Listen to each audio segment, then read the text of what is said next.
7 अक्टूबर 2011। ये कहानी एक ऐसे युवक की है जिसकी पत्नी को मुंबई के रेड लाइट इलाके के एक कोठे में धोखे से बेच दिया था 2 दलालों के द्वारा। कैसे ये युवक अपनी पत्नी तक पहुंचा और कैसे अपनी पत्नी को वहां से निकाला, यही कहानी आज की इस वीडियो में आपको सुनाएंगे। नमस्कार दोस्तों, मेरा नाम है सुशील कुमार और आप देख रहे हैं कहानी जनता की। बेंगलुरु में एक साहिल नाम का लड़का था जिसकी कुछ ही समय पहले एक तान्या नाम की लड़की से शादी हुई थी। दोनों की अरेंज मैरिज थी और दोनों एक दूसरे की ज़िंदगी में आके बहुत खुश थे। दरअसल साहिल दिल्ली की एक कंपनी में जॉब करता था, इसीलिए शादी के कुछ ही दिन बाद वो दिल्ली वापस आ गया। घर पर तान्या साहिल के घर वालों के साथ रहती थी। दिल्ली में साहिल को कंपनी ने किसी काम के सिलसिले से मुंबई भेजा। जब साहिल मुंबई चला गया, वहाँ पे अपना काम करने लग गया। जब साहिल का काम ख़त्म होने वाला था तो उसने सोचा कि क्यों ना तान्या को भी मुंबई घुमा दिया जाए। फिर क्या था, साहिल ने तान्या को फ़ोन किया और कहा, अगर तुम मुंबई घूमना चाहती हो तो आ जाओ, मैं तुम्हें मुंबई घुमा देता हूँ। अब मैं काम से फ्री होने वाला हूँ, इसीलिए तुम अगर चाहती हो तो मुंबई आ जाओ। तान्या इतना सुन के खुश हो गई। तान्या ने मुंबई जाने के लिए तुरंत हाँ कर दी। तान्या ने अपनी टिकट भी कंफर्म कराई बेंगलुरु से मुंबई की, जो कि 7 अक्टूबर 2011 की फाइनल हुई। तान्या जिस दिन घर से निकली उस दिन साहिल से उसकी कई बार फ़ोन पे बात हुई। साहिल ने तान्या को समझाया कि जब तुम रास्ते में आना, ट्रेन में बैठना तो किसी से ज़्यादा बात नहीं करना और किसी का कुछ दिया हुआ खाना भी नहीं खाना। अब तान्या घर से निकल चुकी थी, आके प्लेटफार्म पहुंची और वहां उसने उस ट्रेन में जिसका टिकट बुक कराया था अपनी कोच में जाके अपनी बर्थ पे पहुंच गई, जो सीट नंबर था। जिस सीट पे तान्या बैठी थी उसी के जस्ट सामने 2 और मुसाफिर सफ़र कर रहे थे उसी ट्रेन में। बेंगलुरु और मुंबई का काफ़ी ज़्यादा गैप है, इसलिए इसकी यात्रा में कम से कम 14 से 15 घंटे लग जाते हैं। काफ़ी देर हो गई ट्रेन में बैठे बैठे, तो सामने बैठे 2 मुसाफिर जो अजनबी थे उन्होंने धीरे धीरे तान्या से बात करना शुरू कर दी। धीरे धीरे काफ़ी बातें हुई। धीरे धीरे उन्होंने तान्या से सारा कुछ हालचाल पूछा और उन्होंने समझा कि शायद तान्या मुंबई में पहली बार जा रही है, क्योंकि जैसे ही किसी से बात करो तो कुछ बातों के बाद में इतना पता लग जाता है कि आखिर ये इंसान पहली बार सफ़र कर रहा है या पहले भी कर चुका है। बातचीत हुई। उन्होंने तान्या को कुछ खाने का भी ऑफ़र किया, लेकिन तान्या ने साफ मना कर दिया। अब काफ़ी समय बीत चुका था, लगभग 10 से 12 घंटे हो चुके थे ट्रेन को चलते हुए। मुंबई लगभग 1.5 से 2 घंटे दूरी पर था।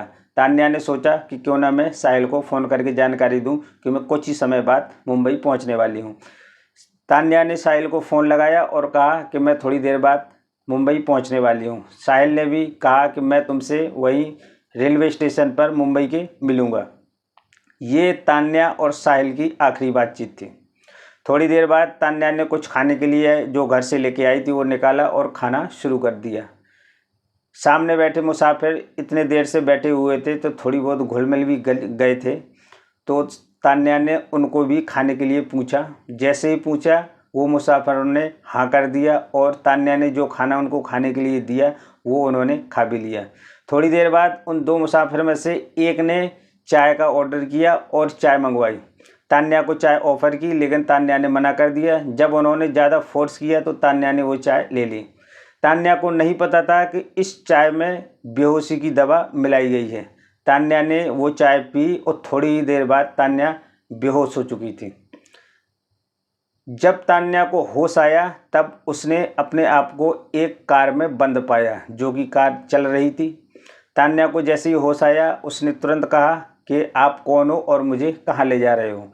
इतना सुनते ही उन लोगों ने तान्या को धमकी दी और कहा कि चुप हो जाओ वरना जान से मार देंगे।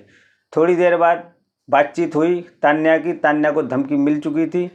इसके बाद में तान्या फिर से बेहोश हो गई।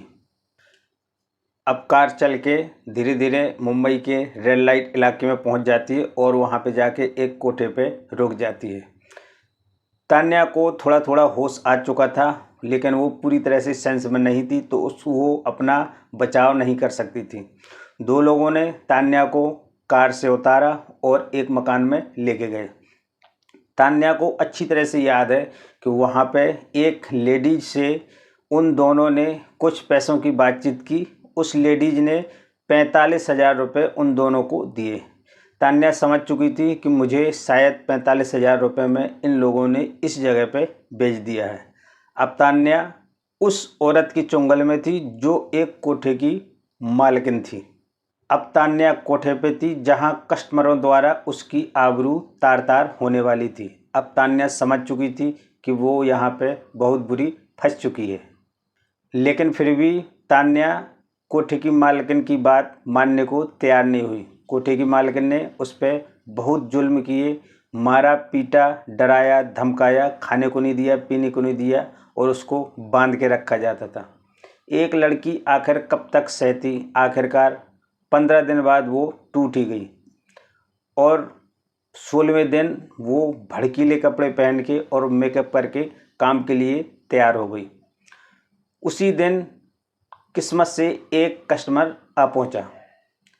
कस्टमर ने एक एक करके कई लड़कियों को देखा। आखिरकार उसने तान्या को देख के हाँ कर दिया। तान्या जब उस लड़के के साथ कमरे में गई, जैसे ही कमरे का दरवाज़ा बंद हुआ, तान्या फूट फूट के रोने लगी और कहने लगी कि मुझे आप बचा लो। उसके सामने हाथ जोड़े, गिड़गिड़ाई और पैर पकड़ लिए।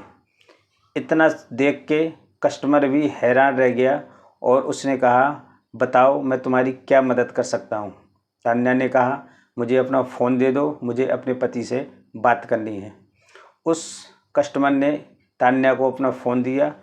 यहाँ तान्या का पति पिछले 15 दिनों से परेशान था, तान्या को ढूंढ रहा था। फ़ोन किया तो फ़ोन स्विच ऑफ था। वो रेलवे स्टेशन भी गया, वहाँ पे उसने पूछताछ की, लेकिन तान्या का कहीं पे कुछ पता नहीं चला।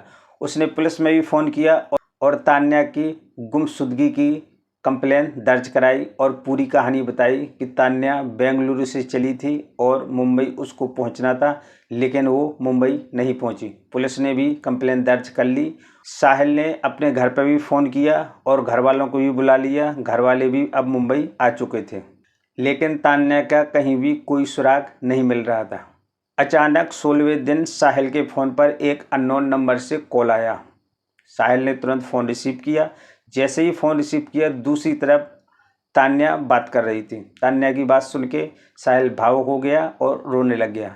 उसने पूछा कि तान्या तुम इस समय कहाँ पे हो। तान्या ने कहा कि मुझे नहीं पता कि मैं इस समय कहाँ पे हूँ। और तान्या ने अपने साथ जितनी भी उसके साथ घटना घटी थी पूरी साहिल को सुनाई। साहिल ने अब सोच लिया कि तान्या को किसी न किसी तरह से वहाँ से निकालना है। जिस कस्टमर का वो फ़ोन था उससे साहिल ने बात की और साहिल ने पूछा कि ये एड्रेस कहाँ का है। उस कस्टमर ने इन लोगों पे तरस खाया और उस जगह का पूरा एड्रेस बता दिया कि मुंबई के रेड लाइट इलाके के इस नंबर के कोठे में है।